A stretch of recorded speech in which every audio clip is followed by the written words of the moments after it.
Today I will be continuing the Trade and Supporting Services lesson. I will start with the categories of trade.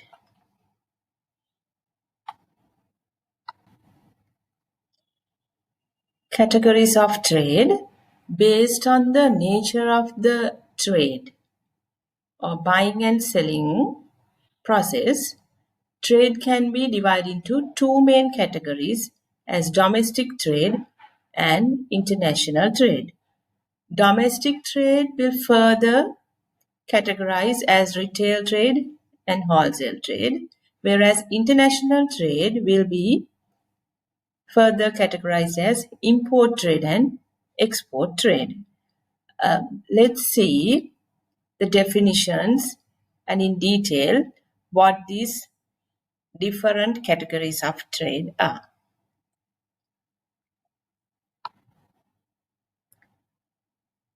Domestic trade, trading activities occur among different parties within a country is called domestic trade. At domestic trade, we will be using the same type of currency. As an example, buying bread from a nearby bakery. When you are buying bread from a nearby bakery, both parties who are in the trading activity, I mean the buyer and the seller, will be within the same country, and both parties have the same type of currency. Let's say when we are in Sri Lanka, both parties have Sri Lankan rupees with us. So when you are buying the product or when you are buying bread, the buyer will be using Sri Lankan rupees and the seller will be receiving Sri Lankan rupees. That's what you mean by the same currency will be used. So when it comes to a haircut, having a haircut from a salon, at that time you will be, the consumer will be getting a service. At that time, the hair salon or the salon owner will be the seller and the consumer who's having the haircut will be the buyer. So they are it's a trading activity again occur among different parties within a country. Buying fruits from the Sunday fair. Again, the buyer and the seller will be meeting each other and both parties will be within the same country. Before going to international trade, I like to clarify another concept to you all. When you mean the trade, it's buying and selling. Simply, it's the process of buying and selling.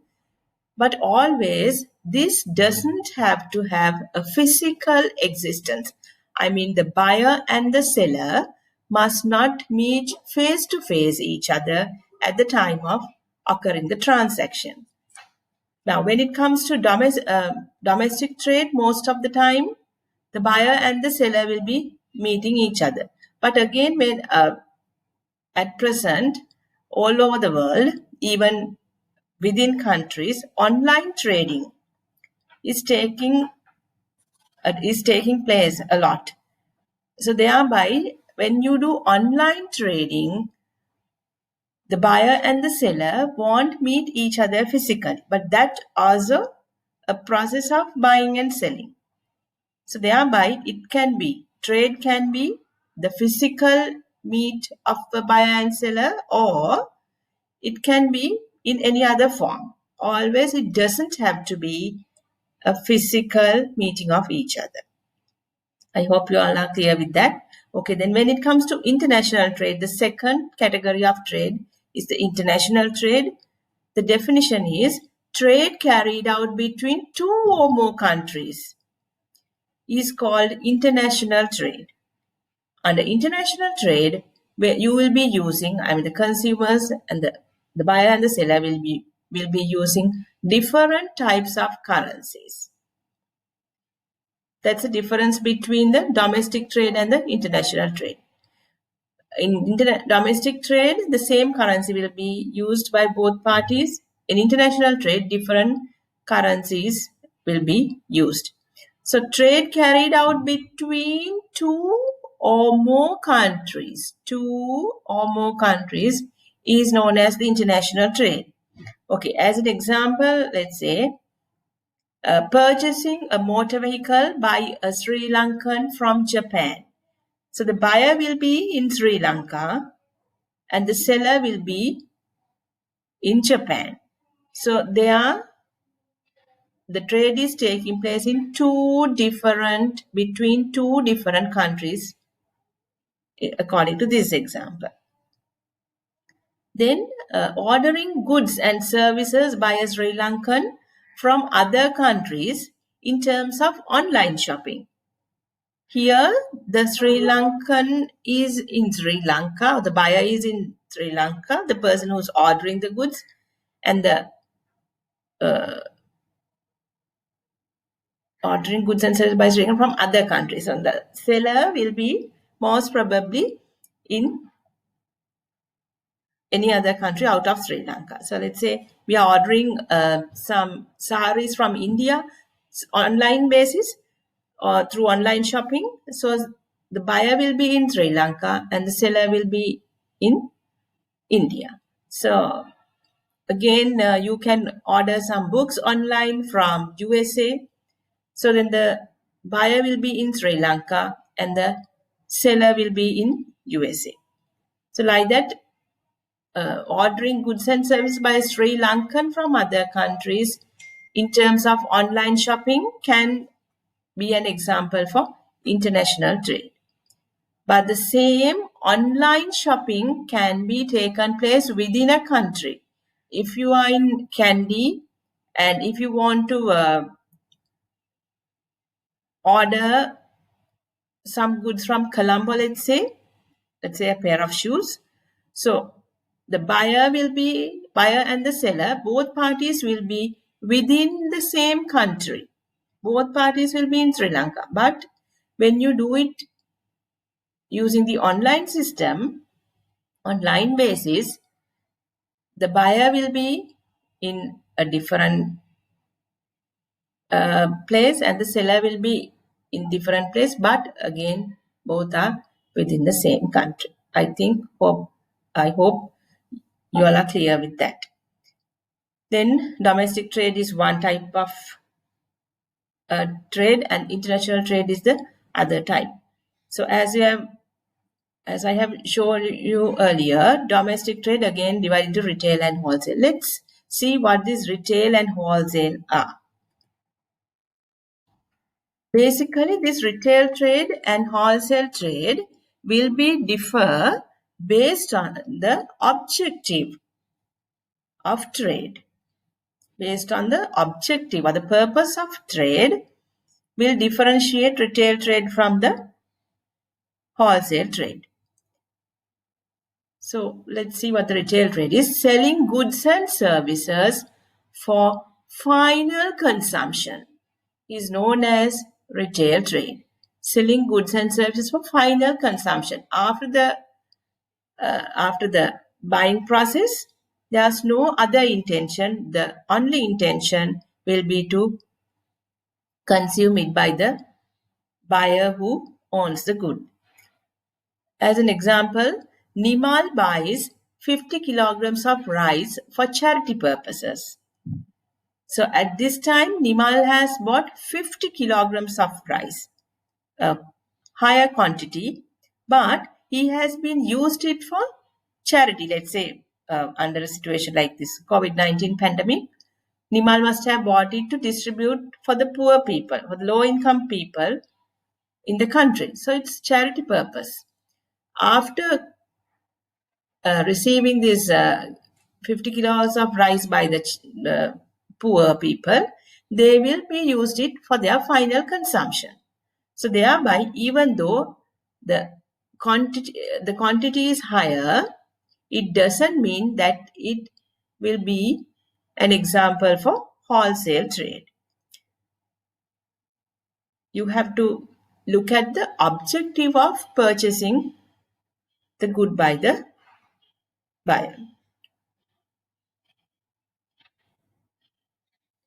Then wholesale trade means purchase of goods with the purpose or with the objective of reselling. So then here the objective will be reselling.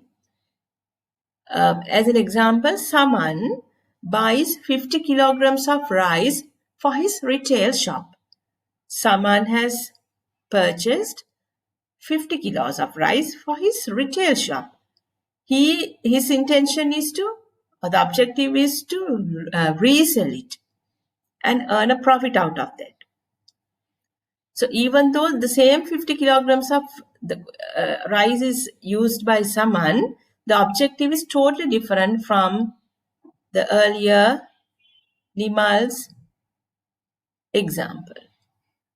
So thereby, based on the objective here, this transaction will belong to the wholesale trade. Okay. Then quantity wise, based on the quantity given, if it is small or large, I mean, you can't think that if then the quantity is small, it will become to retail, and when the quantity is large, it will belong to wholesale. It's a wrong concept. Okay. Then we'll see the characteristics of retail trade. The first one will be selling goods and services for final consumption. Under retail trade, the goods and services will be purchased by the buyer for final consumption. I think it's clear to you. And before going to the next one, I would like to clarify another thing. The person who's involved in retail trade, the person or the organization who's involved in retail trade will be known as the retail trader or the retailer. The person who's involved in retail trade. In the same way, the person who's involved in wholesale trade will be known as the wholesale trader or the wholesaler. That also you have to understand very well. Okay, then going back to the characteristics, selling goods and services for final consumption, it's okay. Then supplying required goods in required quantities at the required time to consumers. Supplying required goods in required quantities at the required time to consumers. So here, the buyer is in a position to, under retail trade, the buyer is in a position to buy any amount of goods according to the consumer's wish. If the consumer has little money, low income, the consumer can go for that. If he has a higher income or a lot of money with the consumer, he or she can purchase or buy goods according to the way that she has money. So now when you go to most probably you can see this retail in retail shops, you can see any amount, you can buy any good or service according to your wish. When you come to the third character, close proximity to consumers. Close proximity. These retail shops are located close to the consumers. Now, when you think of your point of view, once you get out from your home, in your local vicinity, you will be able to find at least one or two shops around your house. So most probably they will come under the category of retail trade. So retail shops are available in any area to facilitate consumers to fulfill their needs and wants. So then close proximity to consumers is another characteristic of retail trade. Then providing a variety of goods. Most of the retail shops sell various goods that fulfill the same need. Most of the time, again, the retail shops will be selling, or the retailers will be selling most of the goods which are essential for the households. I mean, the consumer goods. So now, the variety is very, very important when it comes to consumers. Their needs and wants. I mean, the consumers' wants are changing rapidly. Time to time, their wants will be changing. That's the nature of the wants. So then, today, I will be buying now. Let's take the example of washing powder. Today, I will go to the shop and ask for Surf Excel. Next day, when I go to the shop, I'll be buying the washing powder called Rin. Next day, I can ask for Sunlight powder, Diva, Dash, like the different types of or varieties of same product will be, or the same good will be available in retail trade shops. But again, when it comes to soap, let's say the toilet soap, once you go to the retail shop, they have displayed most of the, I mean, all the toiletry soaps in one shelf, like Lux, Dove, Lifebuoy, Kohomba, Chandanalepa, etc. There are a lot of varieties. So the consumer is in a position to select whatever the product that the consumer prefers. Again, the toothpaste, let's say, we'll take the example of toothpaste, again the same. You can either go for Sensodyne, Signal, Close Up, Clogard, etc. Lot of varieties are there. So in order to satisfy the same need or the want, you have a variety. The retailers have provided a variety of goods to you or the products to you. So that is one feature of retail trade. Then on the other hand, in retail trade, their main attention goes towards the consumer, and they are always trying to attract the attention of the consumer. So thereby, they will spend a lot of money in terms of advertising. They will spend a lot of money in terms of advertising to give the product in an attractive manner to the consumer, packaging wise, color wise, taste wise, then shape wise, the way they have been arranged, displayed it in shops. All these things will be mattered when it comes to the retail trade. Okay. I hope to see you in another lesson about the characteristics of wholesale trade. Thank you.